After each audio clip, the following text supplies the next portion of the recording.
So, Jonathan, thank you very much for making the time to meet us. That's a pleasure. It's nice to finally meet you. I've heard of you a lot, and it's nice to sort of meet you remotely, virtually. Yeah, virtually. Could you maybe start by introducing yourself for us, who you are? Yeah, sure. Yeah. So I'm Jonathan Lees. I'm the founder and I always say managing director of Epsom Ewell Foodbank, and it's various sort of projects and spin-offs that we do from council service, Poverty Truth Commission, furniture, and other support work and other various little things that we do in the community. So that's what I do is my main work. I was up till the end of last year heading up Generation Church as well, but I've stepped down from that aspect of the role now. Great, thank you. How long has the food bank, Epsom Ewell Foodbank, been operating, Jonathan? So we've been open outdoors and feeding people. 9 years is coming October. The actual sort of concept of the idea started in July 2012, so just over 9 years now. So it's a 9-year project, and it's sort of going into it. But for me, it was one of those things we launched. So we launched it in King's Church, getting Trussell, a few people together, and there were some guys from your church there as well. And I think if I genuinely had been asked, I'd probably have said it would only have lasted 1 or 2 years. Yep. But here we are, nearly 9 years later, and going bigger, stronger, faster than ever, sadly. Well, and I don't, other people might know this, but are all the food banks across the country linked together at all, or is it just every town has a separate organisation? No, there's the biggest network is Trussell Trust, which run 2/3 of the food banks across the country. We are part of Trussell Trust, and I do a lot with some of their sort of strategic planning and on some of their strategic boards as well. But about 1/3 of food banks are independent, and some collect together. There is now a network, a sort of independent food bank network. They do come together through info. So locally, Epsom Ewell is all Trussell. We run 2 in Reigate and Banstead. There are about another 5 independents. They're all literally all independent. And then going out Mole Valley Way, again, they're all Trussell Trust food banks. We run 1, but there is at least 1 other that is run as part of Trussell, but it's not. Obviously, we don't run it. Okay, great.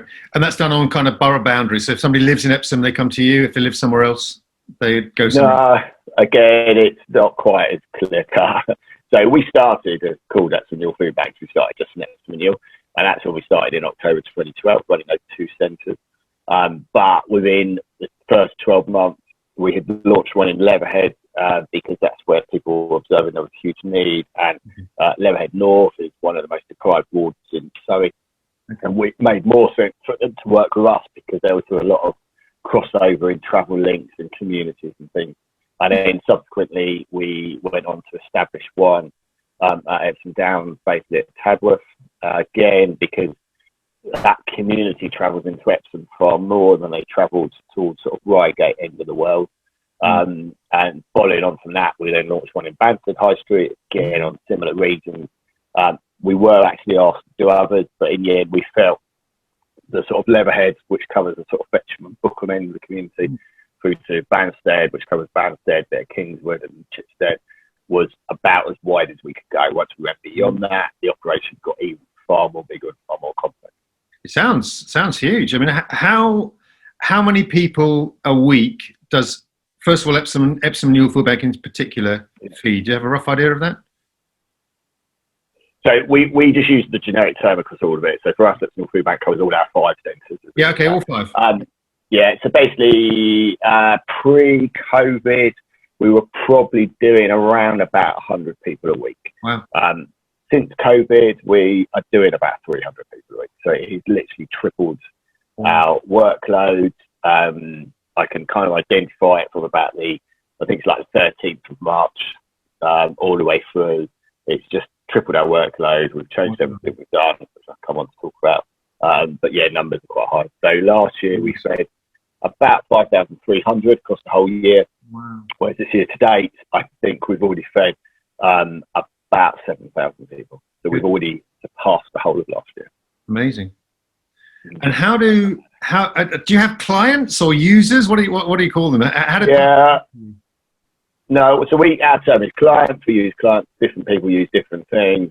For me, they are a client. They come to food bank, and we try and serve them as a client customer as best as we can, treat them with as much dignity and respect, and looking to give them a bit of hope to go back into the world and challenge whatever challenges that they're facing. For some, it might be a few things, but for others, it's incredibly complex, and we hear some really, really sad cases all the time. And lockdown has just generated an increase and a challenge in how people have done that and the wrestles that they're facing. So it's been really difficult, but they're definitely all clubs. Okay, thank you. And they just hear of you and rock up, or do they have to go through some system to? Yeah. So again, so I talked pre-COVID, which is the sort of Trussell model, that we engage with local agencies. So we have a voucher system, which is predominantly like a paper version. There is also an electronic version. We have about 160 agencies signed up, so they have the capacity to issue a voucher to somebody that they think in need. There is no massive criteria for the need. The need is literally they cannot afford to buy the food. So it could be purely that, we're running into new school terms. I know if you're going to a high school, you're buying all the school uniform. You could easily spend between 300 and 400 quid on one person. If you've got 2 or 3 children, you're going to shoot those figures up even higher. So actually, that for that family, they're living off a bread line. They could be earning, to find 300 quid is going to break the bank. So that's where it's like, actually, we can support you. We can help you in that window. And the original ethos was that you help people in terms of crisis, and you literally gave them 3 vouchers over a 6-month window to get themselves back up and going. So it's not a permanent support. It's not an ongoing support. It's not a reliance on developing a dependence on the culture onto the food bank. It's helping them at that point of crisis to stand back up and go again. Great. And in that, we were also supporting people to address whatever else it might be go on. So it could be that the bed had broke. Okay, we had a second-hand bed in our store. We'll give you that. You can get rid of that bed. I remember dropping a bed off to somebody, and they said, "This is the first bed I've slept in for 4 years." Wow. And they've been sleeping in basically a burst water bed. And you're just like, I can't believe people that live 5 minutes away from where I live in such a sort of negative condition. Amazing.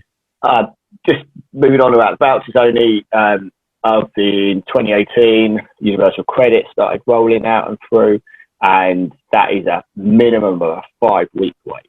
So at that point, we knew that you'd have 5 weeks to wait unless, that's if it all worked perfectly. If it didn't work perfectly, it was going to be even longer.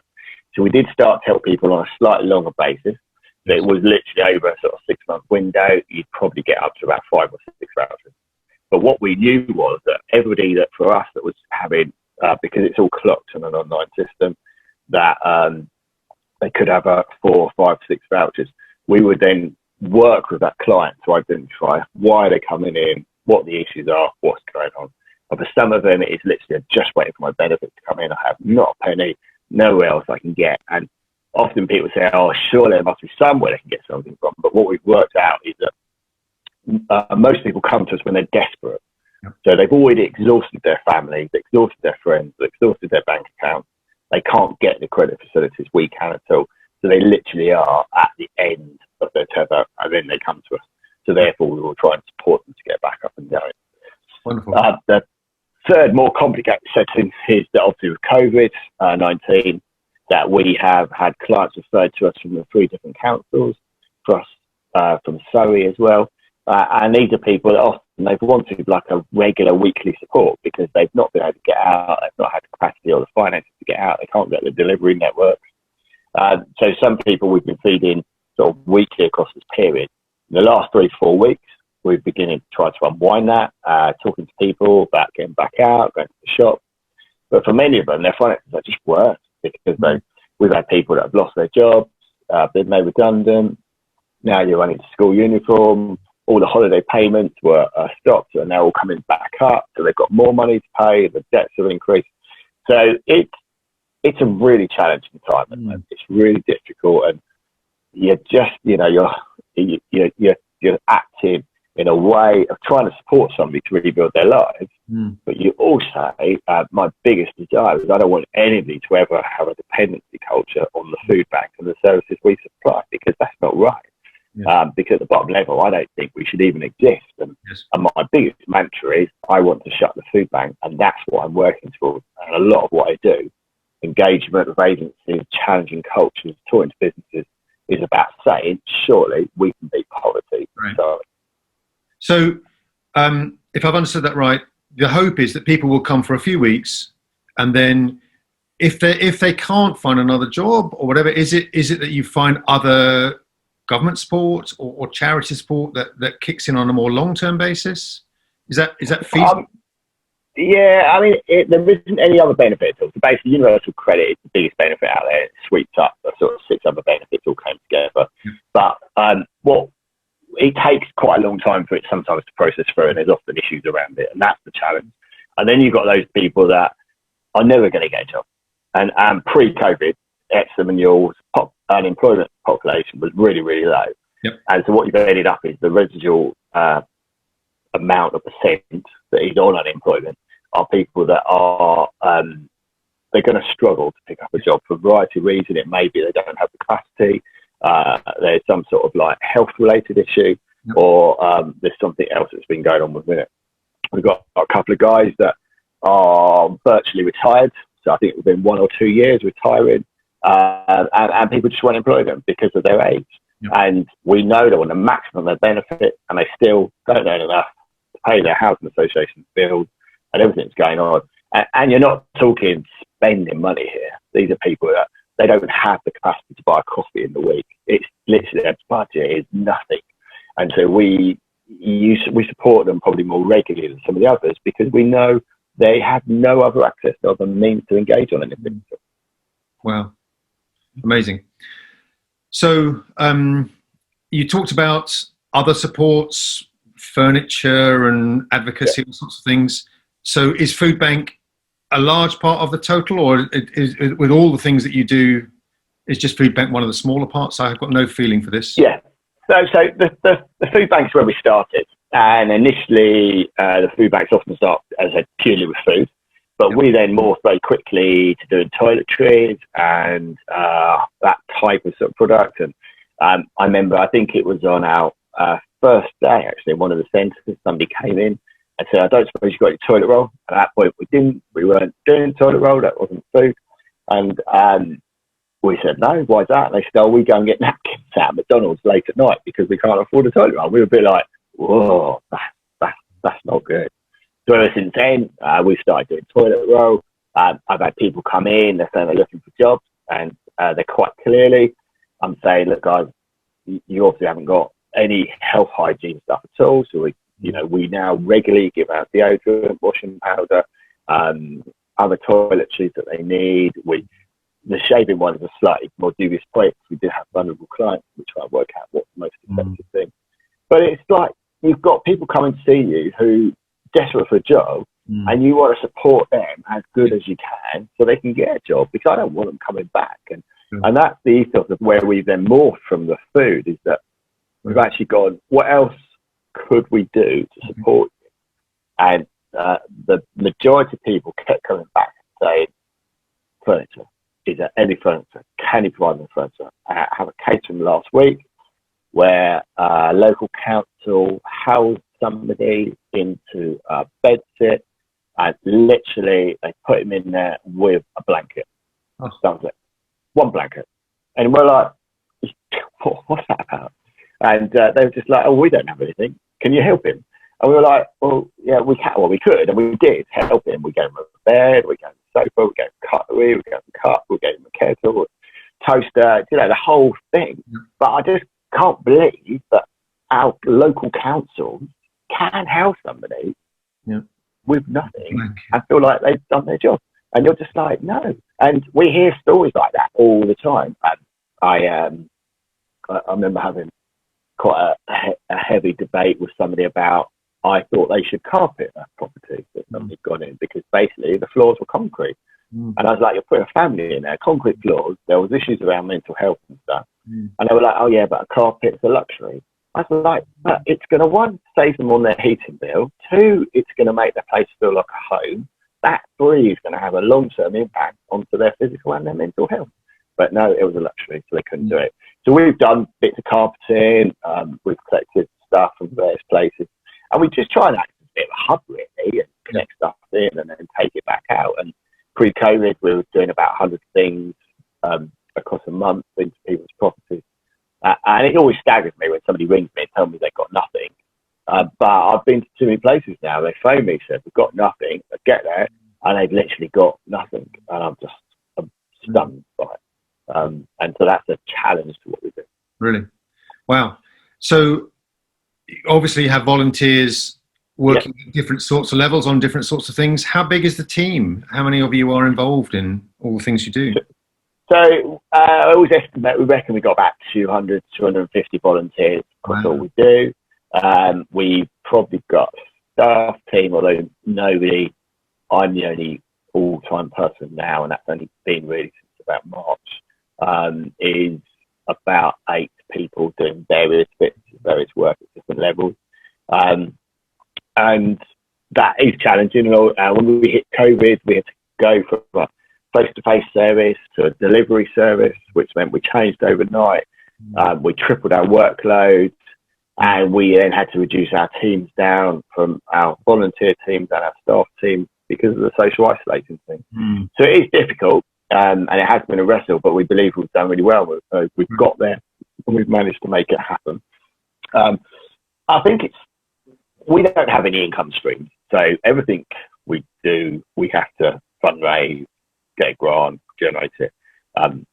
I had nothing out of many of the councils at all. And but my thing is about actually how can we support these people to not need it. So the food's great. I love giving people food, and it's just part of the problem, part of the not problem, but part of the issue. And it's never going to meet the whole problem. It's just literally like a sticking plaster onto something. And what we want to do is actually spend time with them, talking to them, working out what is going on. But what you find is a problem is never simple as a problem. It will often be a number of things that happen. And you have to develop that trust with that individual to allow them to believe in you that you can begin to work it. And so I always try to work on the ethos that we go, yes, okay, let's work it out. And because most agencies seem to go, no, okay, let's talk about it. But they're used to a negative response. So we start from a positive response, and this is not unachievable. This is achievable. Brilliant. How can we begin to address it and begin to work it through?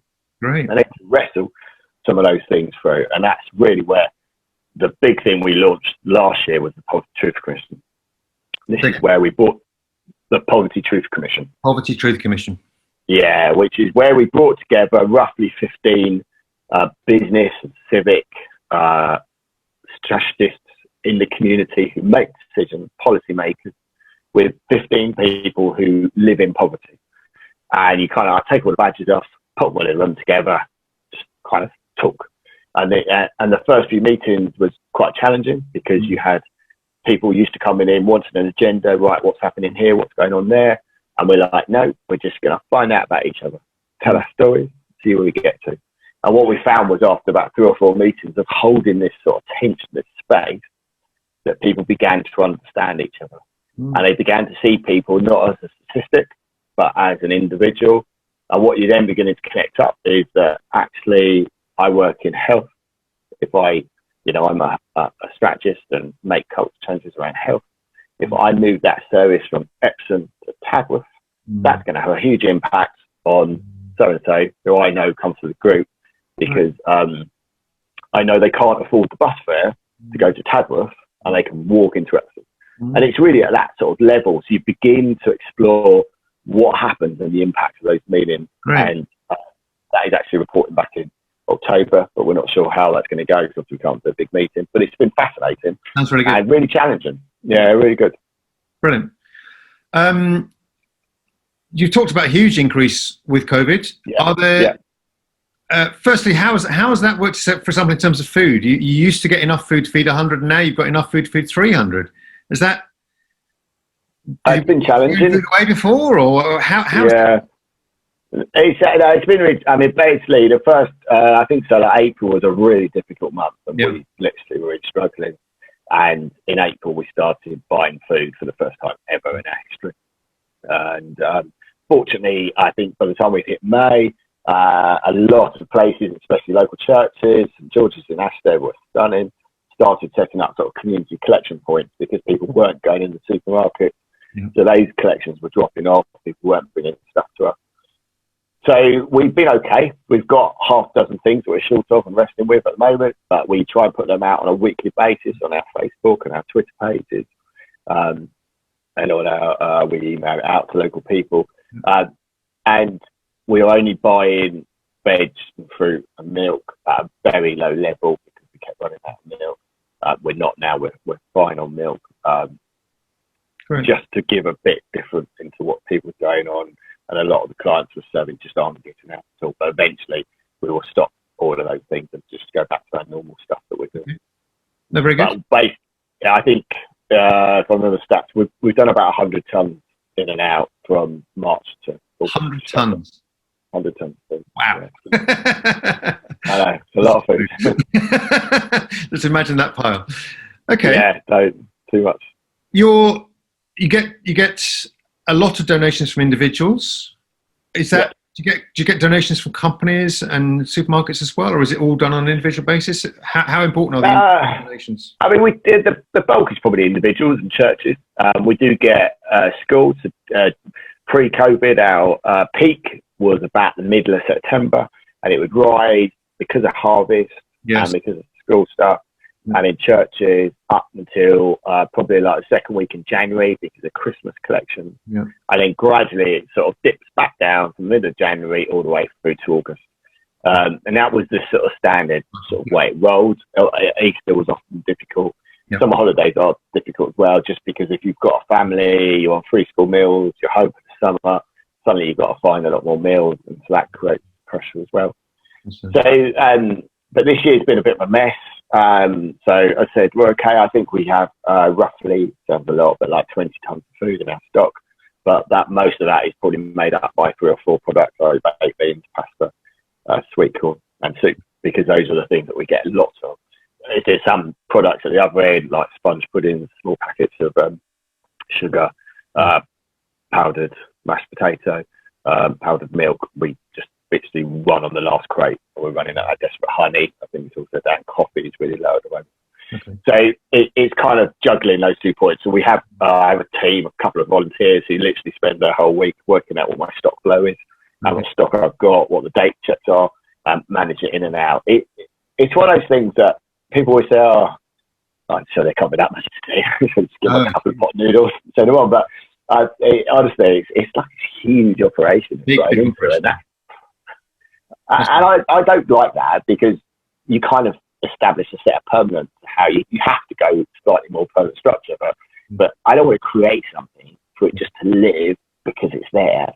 Yes. I only want it to live if there's a need, and I want to work to eradicate the need so we can close the structure. Mm-hmm. So there is a tension between investing in what you do and not committing to a permanence in something that actually shouldn't really exist. No, okay, very good. That sounds very clear. So what can individuals do? You're feeding 3 times as many people, so obviously those of us who give regularly should continue to give. Anybody else definitely give? And are there other volunteering needs that you could use more help with? At the moment, I think we're okay. I mean, the one that is that because we're running a delivery network still, we're probably going to go back doing some face-to-face support work in our centres and then gradually introduce delivery. People are slightly concerned about a second wave of COVID and how that will hit. So we probably won't go back until, at least the end of September, October, in case there is a second wave. If not, we'll have to pull everything back out again, and it could create more of a headache. So if we will only do deliveries in pairs. And so basically, if anybody wants to do deliveries in the daytime, Monday to Friday, in a pair, in a bubble of their pair, then we would love to have you do that. We have got a bit of a shortage in some of that size. Okay. And that is then you'd rock at our centre. We give you the parcels and the food and the address. It's all pre-planned. They don't know you're coming, but they know the delivery's coming. You drop it on the door, ring the doorbell, walk to the end of the drive, and take it. So that's a factor. The other main thing really is obviously keep up food donations, and obviously if you are able to financially support us, then brilliant. Sadly, our costs have risen, but also we're looking at how we can do more support work to support people. So we're just about to launch a scheme we're kind of semi-launched it, where we're actually giving 10 people tablets that they can take into their home on a contract, and they will then do once a week at least a Zoom call with us. These are people that are not going out, have quite multiple issues going on for various things. We will then do an online Zoom, and the whole point is you support them through that process to engage with our agencies to rebuild what's happening. So we're playing around with that at the moment, seeing what we can do. We're hoping it should be quite effective, but again, it takes the time and the staff to make that happen. It's quite a big commitment into it. So any sort of finances around, for us, it's about wrestling with poverty in our community and how can we beat poverty in our community. Great. Okay. Thank you. You talked. There's a number of churches involved. I'm sure it isn't just churches. I'm sure there are humanitarians as well. Why is this something you give your time to, Jonathan? You're a pastor of a thriving church. Why spend so much time on this? I mean, when we took it up initially, I suppose we were looking at how we could serve our community, and for me, one of the big factors was about outworking on my faith into that community, and my love of God into it as well. And I think that's what's grown. And I always pray that if my heart ever gets hard, then I'll walk away from it because I can't do it. And just to have that compassion to be able to go that difference, to make those calls, and just to keep helping. There's a guy at the moment that I go around to see. Never don't do it on my own. Always take somebody with me. But I know no other agency will visit him because they think he's aggressive and violent, and I'm worried about what might come up. But he wouldn't do that. And we've developed this trust now, and the guy's desperate and needs the help and support. And it's that type of thing, really, that I believe we have helped lots of people to get back up and going, thousands.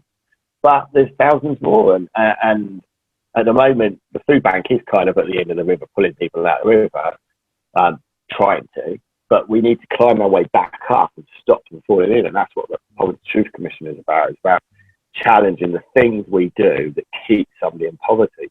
And for me and my faith, and as I read the Bible and read the way Jesus lived his life, I don't believe I can do nothing. I believe I have to get involved. I have to be part of the answer. If I'm not part of the answer, I'm not outworking my faith, and I'm not doing what I believe Jesus would do into that community. And that's one of the drivers in it. That's my passion, is to support people and to help them. And however I can do that, I do that. I touched earlier that previous recording that I've just taken on a dog for somebody that was living rough in a park because they couldn't get housed with the dog. And that caused quite a lot of repercussions in my family structure.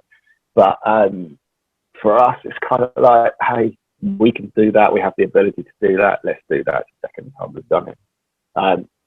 And my biggest sort of flaw only is that I meet people, I think, oh yeah, let's just, how can we help them? And actually, sometimes we can't help everybody, and we have to be careful about that. But I see a need.